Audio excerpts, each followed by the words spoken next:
Sophie was born November 26, 1986. Died August 24, 2007. She was a former pupil at Bacup, Rawtenstall Grammar School, Haslingden High School, and a gap year student, planning to attend Accrington and Rosendale College to do an English degree. Sophie has a long-standing attachment to the goth subculture. Her mom described her as goth and she said she was intelligent and sensitive. She was not the sort of kid to get into trouble, but she did have problems in the past because she stood out. Sophie had been dating Robert Maltby, a 21-year-old art student from Manchester, for 3 years. Like Sophie, Robert had a long-standing history to the goth subculture. His parents also described him as intelligent and sensitive. He was not the type of person to go out and get into trouble, but has had problems in the past as well for standing out. On this night between 1:10 to 1:20 a.m., Sophie and Robert were walking home and came across a gang of teenagers at the entrance to the Stubby Park. The group followed them and assaulted Robert first by kicking and stomping him until he was unconscious. As Sophie was trying to protect her boyfriend, she knelt down and cradled Robert's head in her hands. At that time, the boys started kicking and stomping her on the ground until she fell into a coma. A 15-year-old witness told police they were running over and just kicking her in the head and jumping up and down on her head. One witness used a mobile phone to call for emergency services saying, We need an ambulance at Bacup Park, this mosher has just been banged because he's a mosher." The Guardian reported that afterwards, the killers celebrated their attack on the goths, or moshers, by telling friends afterwards that they had done something good and claiming, "There's 2 moshers nearly dead at Bacup Park, you wanna see them, they're a right mess." Police said that it was a sustained attack during the course of which the pair received serious head injuries and their faces were so swollen we could not ascertain which one was female and which one was male.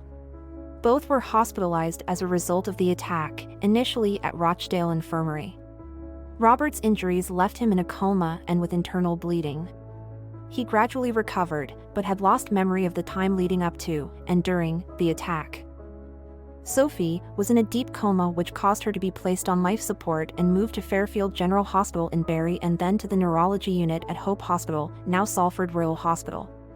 The hospital staff determined that she would never regain consciousness, and on August 24, 2007 her life support was terminated. Ryan Peanut Herbert, guilty of murder, sentenced to life in prison. Minimum 16 years and 3 months. Brendan Harris, guilty of murder, sentenced to life in prison. Minimum 18 years. Danny Mallet, guilty of grievous bodily harm with intent. Sentenced to 4 years and 4 months. Danny Hume, guilty of grievous bodily harm with intent. Sentenced to 5 years and 10 months. Joseph Hume, guilty of grievous bodily harm with intent. Sentenced to 5 years and 10 months. At the time of his crimes, Herbert had an antisocial lifestyle and spent time with negative friends who he had a misguided sense of loyalty towards, drank and took drugs, the parole papers said. Herbert's behavior behind bars had initially been poor, but this changed once he moved into an adult prison and he had taken part in rehabilitation programs. After being moved into an open prison in November 2020, he improved his education with studies to degree level and had fully engaged with resettlement activities, including spending time on temporary release from jail. He had a job and there was positive feedback about his work. The document added, no concerns about compliance had been identified and Mr. Herbert had good working relationships with professional staff. Witnesses, including his probation officer, recommended he be released on license. Herbert, who became eligible for release in February, will be subject to restrictions on his movements, where he lives, and who he contacts. Ryan Herbert was 16 when he was sent to prison for his crimes, for which he could not be given a true life sentence under British law as a juvenile. He is on license for the rest of his life, with the threat of being returned to prison for any infraction.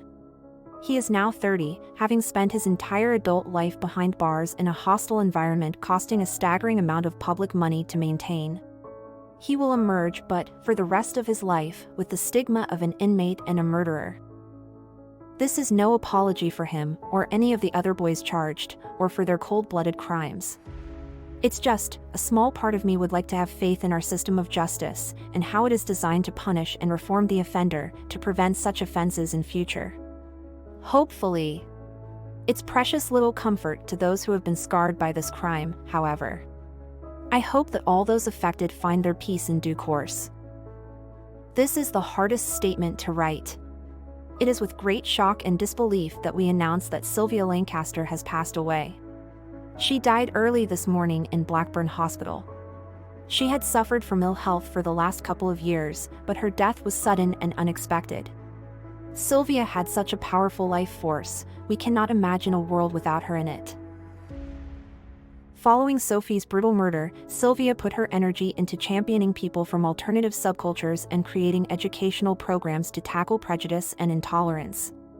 She worked tirelessly to combat the inaccurate and lazy stereotyping that all too often leads to violent prejudice and promoted a culture of celebrating difference, something that leads to safer communities for us all. Sylvia was formidable. She challenged authority and fought for what she believed in. Her legacy is that Sophie will never be forgotten, and her daughter's name will always represent her mission to stamp out prejudice, hatred, and intolerance everywhere. She will be sadly missed. There will be much to say over the course of the next few months. Initially, all our thoughts are focused on supporting Adam and his family in the coming days and weeks. Hold those you love a little bit closer today. We are finishing for the last time using Sylvia's sign-off. Love and light, the Sophie Lancaster Foundation team. Rest in peace, Sophie and Sylvia.